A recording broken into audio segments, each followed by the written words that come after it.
Hi everyone, how are you? Sleepy? Have a lot of parties.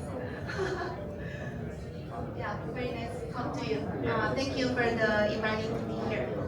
Yeah, no, likewise. It's great to be here. Maybe we'll give quick intros before we kind of get to the fireside chat. I can go first. My name is Nihal. I'm a partner at Pantera Capital. Pantera Capital is a $5 billion AUM multi-stage, multi-strat venture fund. We also have a liquid arm, fully focused on digital assets. We write, anywhere between $2 to $40 million checks into Web3 companies. I cover DeFi and infrastructure for the fund. Thank you. I'll follow your format. Hi everyone. My name is Ella, head of Easy Labs. Formerly, we're Binance Labs.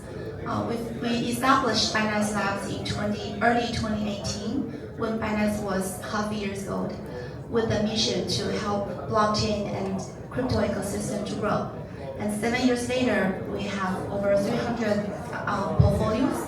We have over 10 billion AUM under management, and we brand to Easy Labs beginning of this year with the expanded mandate to invest in Web3, AI, and biotech, and driven by the mission of CZ to help the human society to grow, to create projects with positive impact to the human society.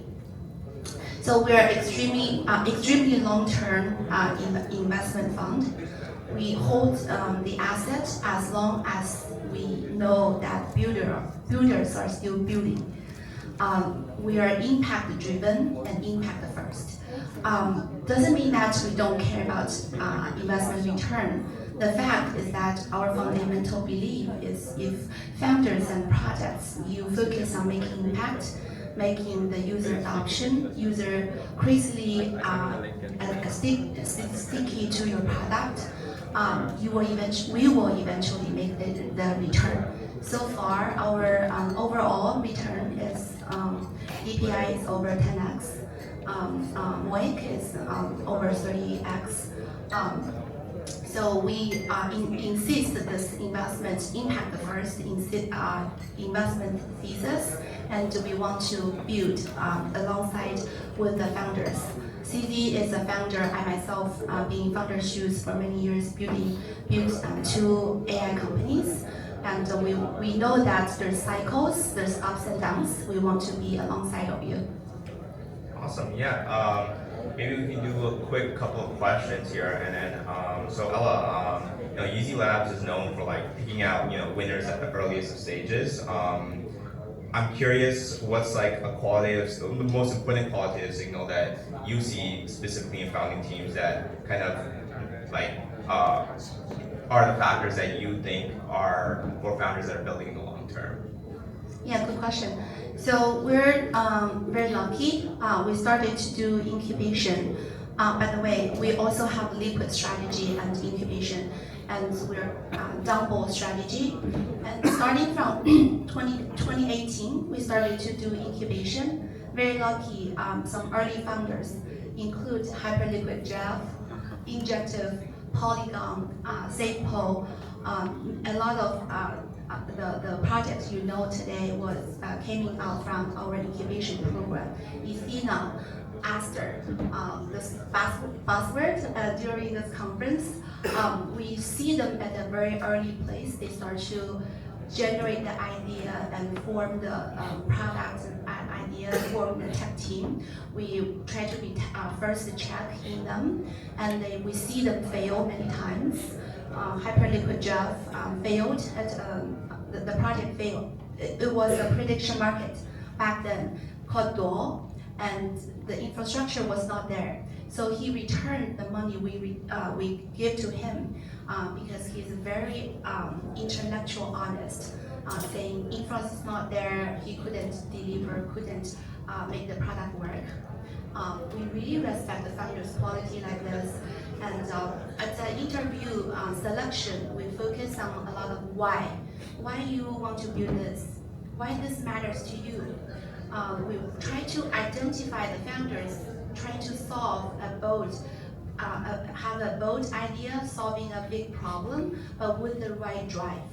And we see if they have the relevant capability to really solve the problem.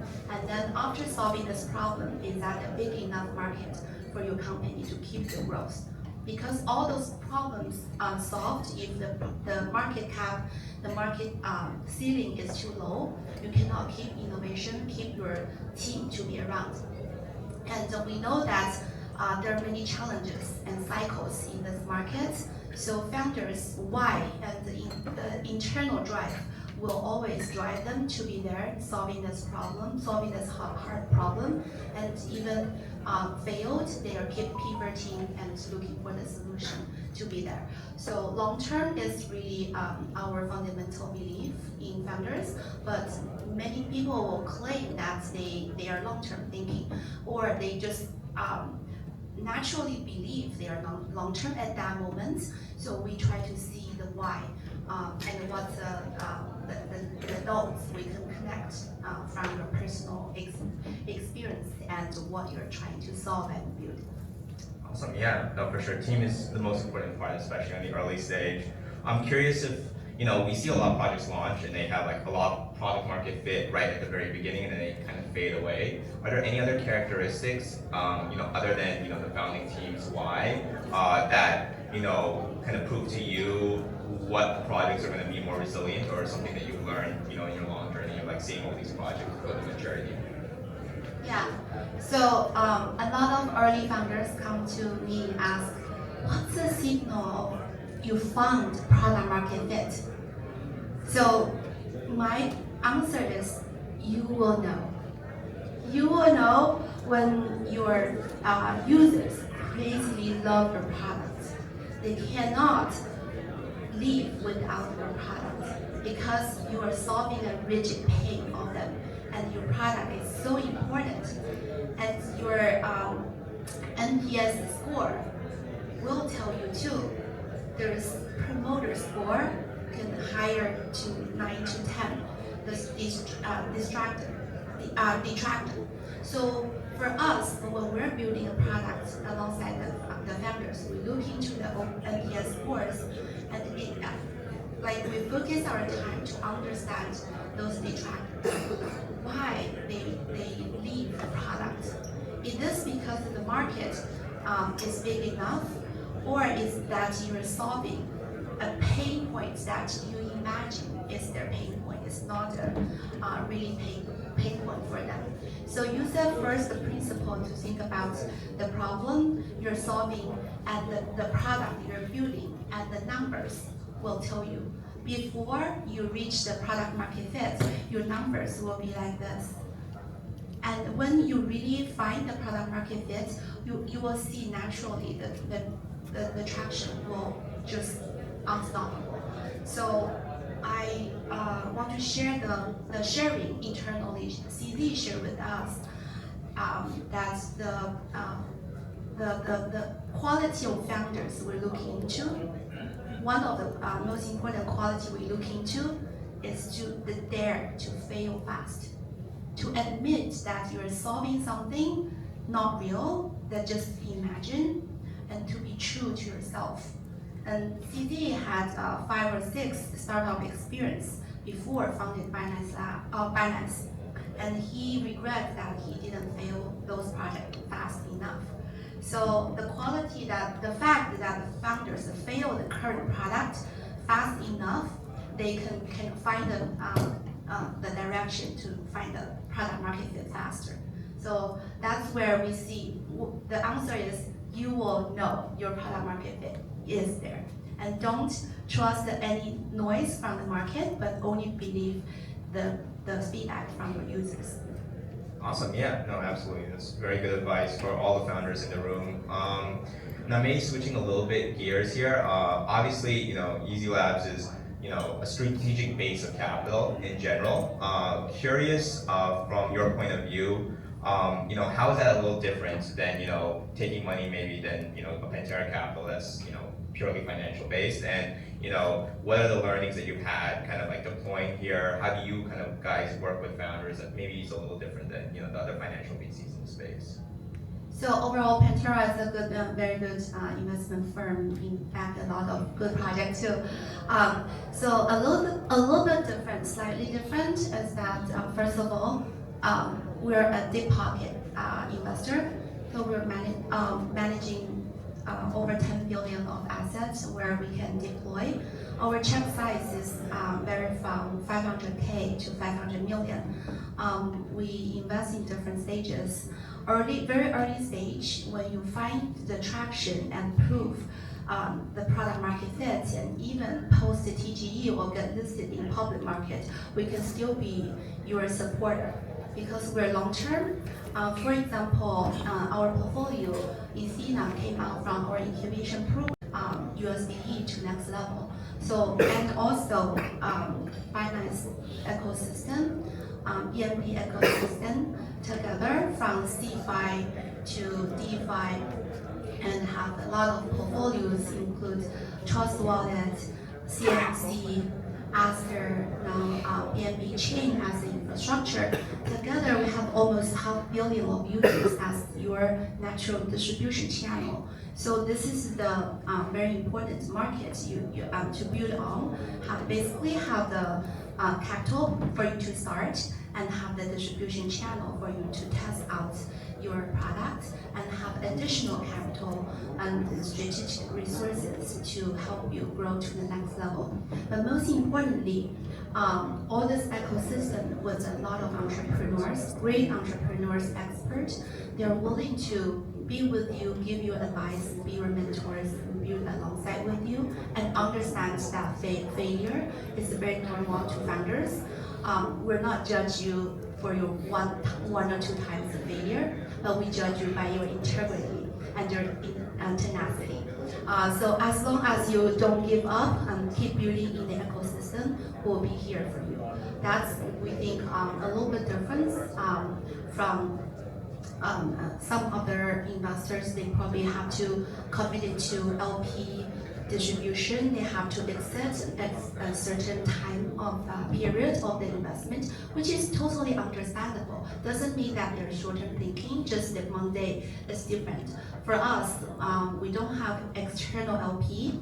Over 10 billion of assets, we want the capital to deploy mainly from CD and the early founders of finance. We don't have a mandate to exit in 5 or 6 7, 8 years, but we want to create the most impactful projects. Awesome, yeah. Yeah, so switch the gears. Pantera also kind of, you invest in DeFi, right? So do you mind to share with the founders or other fellow investors here, what's your kind of focus and what you see will be the next thing will potentially push for the mass adoption or sustainable growth? Sure, yeah, I mean, DeFi is very interesting. Finally, again, I feel like there's a new renaissance on the DeFi. It's been dead for some time since the 2021, 2022. We see a lot of differentiated front ends coming to market now. Axiom in 4 months got to 100 million ARR, the fastest growing company ever, Web2 or Web3. And so, and right now, not just Web3 funds, like very famous Web2 funds like Benchmark, etc., are also investing in, new DeFi front ends. And so not just like the mechanisms are changing on the DeFi level, but also the way to approach mainstream users. And so, something that I'm looking at right now is like crypto LLMs. So, vertically integrated front ends that just help you automate a lot of the DeFi or questions that you may have around, how to do a yield strategy, how to, swap, maybe how to farm, right? And these things are not, that accessible to retail, but, these types of automation can be built on the back end. And AI has now gotten to the point where you can actually, build all that automation in a pretty secure way. And there's some very cool companies kind of building that space and doing that automation and having agentic execution in general in the back end. And so, but that's just one of the types of front ends. There are a lot of other people who are building different types of front ends for different types of users. And I think that's very, very cool. Obviously, I think she touched upon Jeff, like building prediction markets. Prediction markets are becoming very big as well. As a primitive, specifically for the financial instruments, you can start, betting on whether there's going to be rate cuts that could turn into a financial primitive if it becomes a liquid enough market. So there's just a lot of interesting experiments happening in DeFi again, which I'm, very excited by, and Pantera is definitely looking very deep into it. Very curious about learning your insights. DeFi, LLM, what's the mode of those DeFi projects, DeFi LLM projects, when they verify the product market fit, let's say those open source or those leading LLM companies like OpenAI, they cannot take over the market.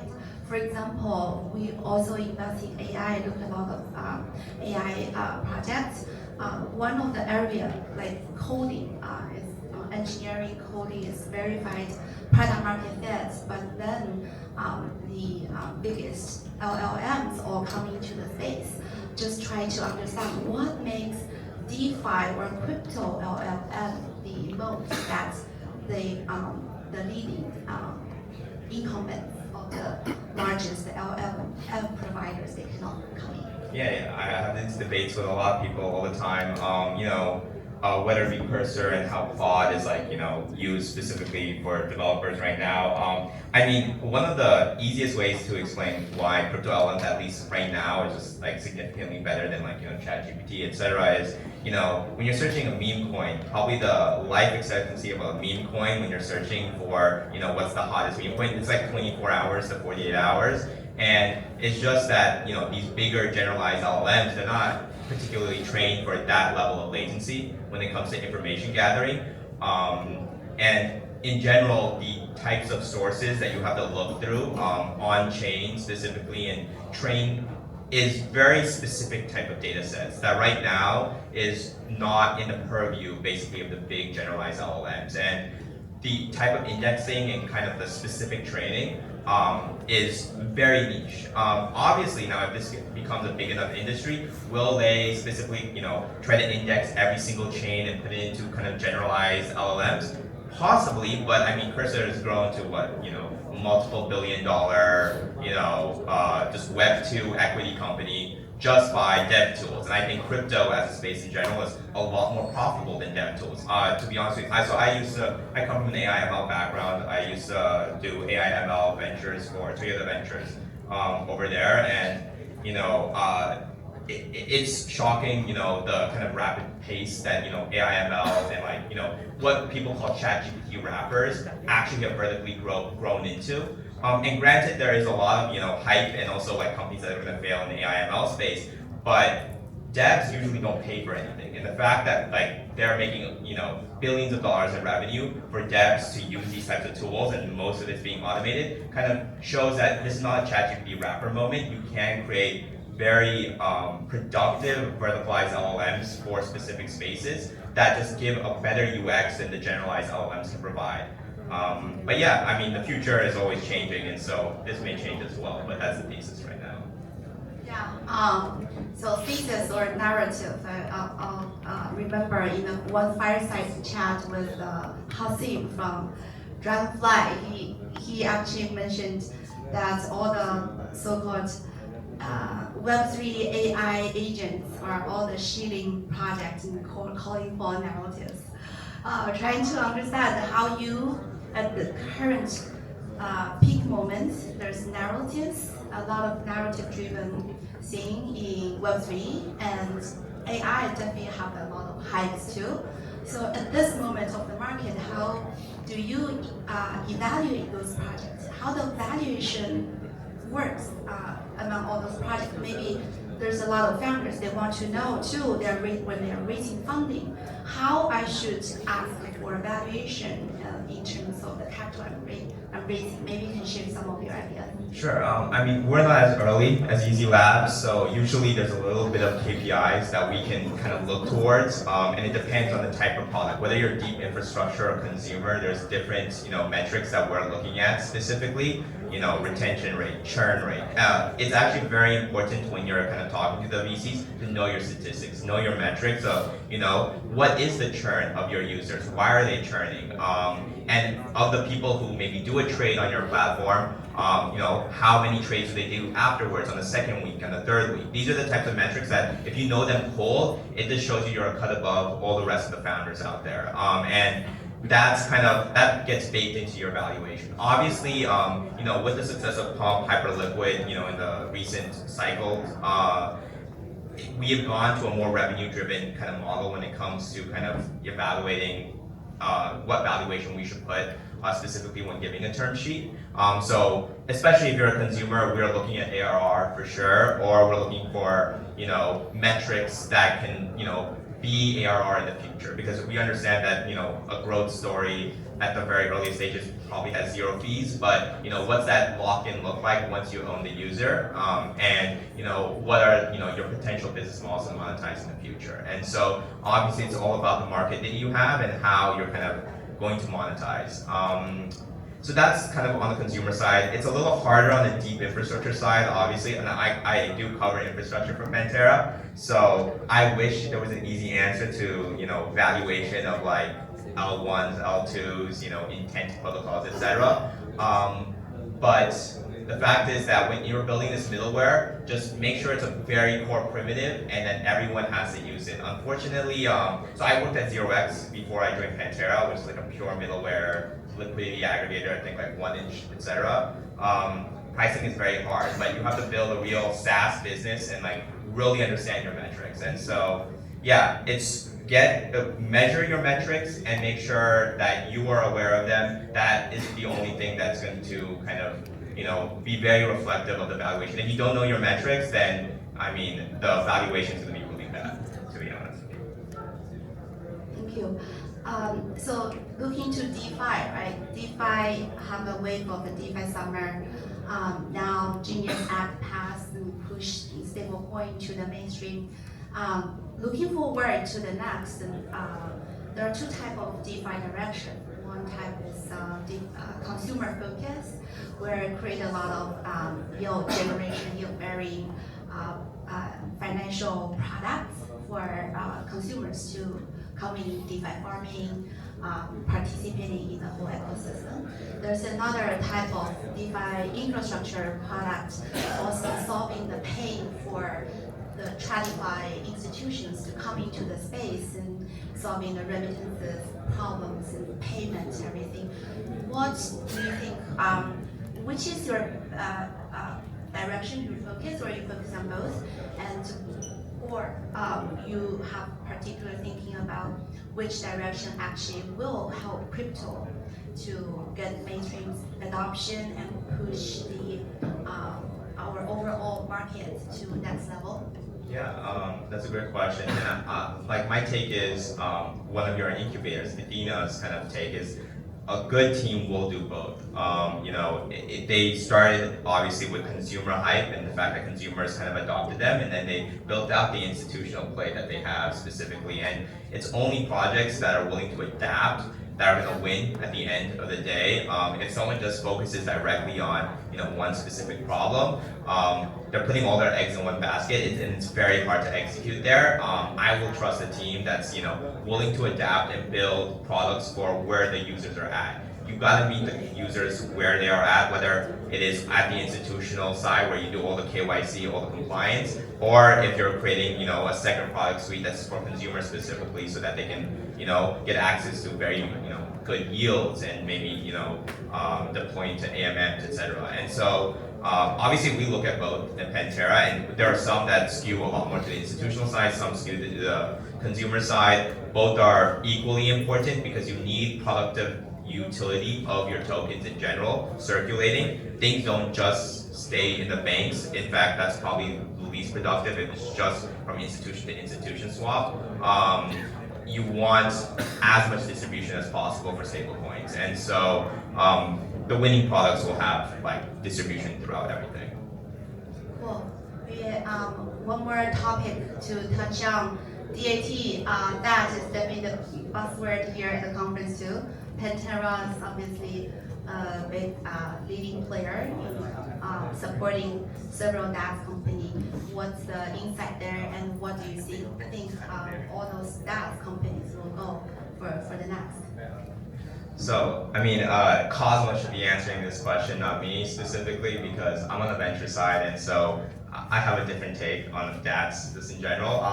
I think DATs are an interesting instrument, financial instrument. I think at least for the mainstream assets, it will come eventually to become, you know, a second foundation, like ecosystem foundation, specifically that's, you know, being able to deploy Sol, Ethereum, etc., or whatever the, you know, DAT is, to strategic kind of protocols and generate yield and buy back the token specifically and make sure that the ecosystem itself is very healthy.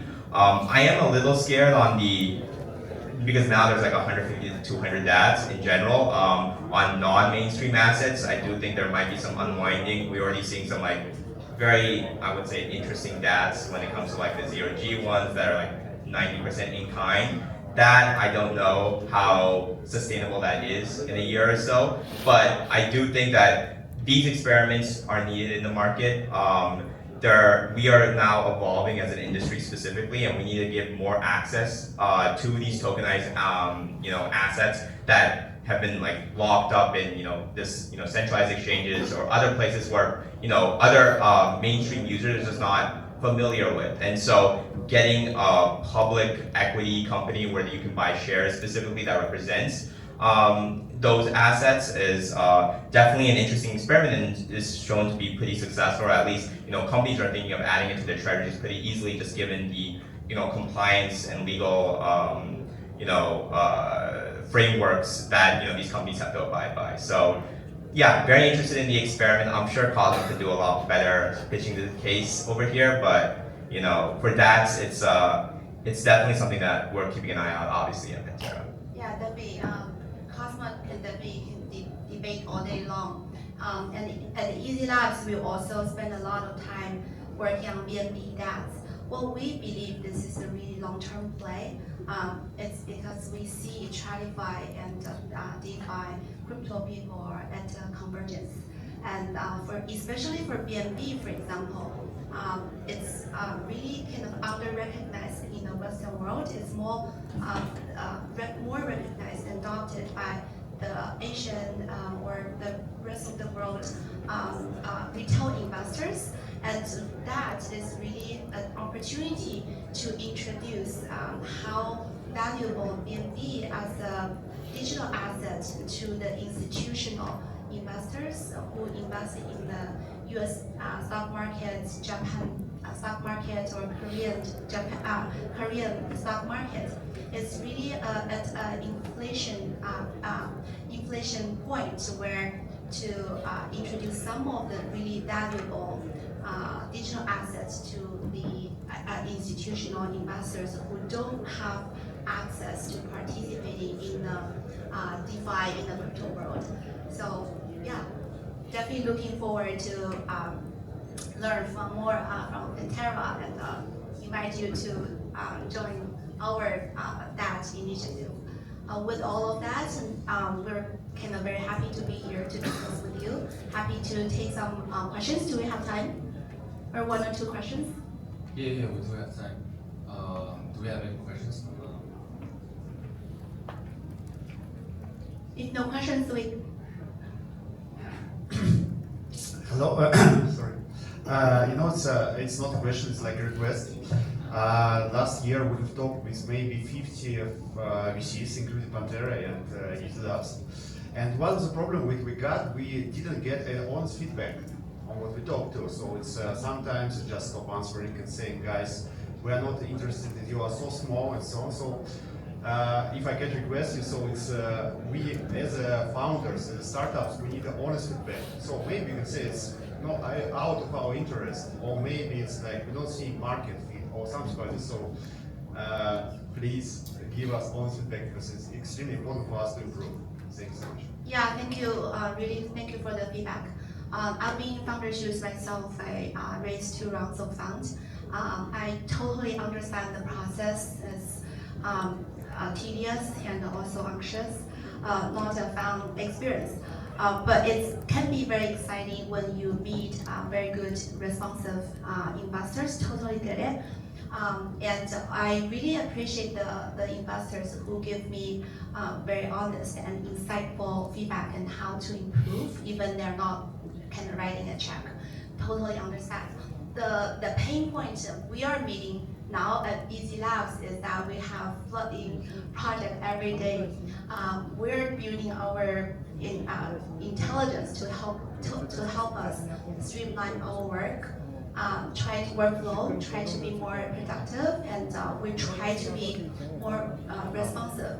But the only solution right now, if you're not hearing back, just please bump it many times. Don't worry that we think you're rude to bump up many times. It's just because the information flow in our Telegram or in channel just like kind of flowed too fast. If you don't bump up many times, you will be sink. So that's the only solution for now. We're scaling our team, growing our team. If you're interested in investing in Web3 to help the founders grow, please apply for our position at Easy Labs. Hopefully, we can have a bigger team to handle our response to founders better. Thank you for the feedback.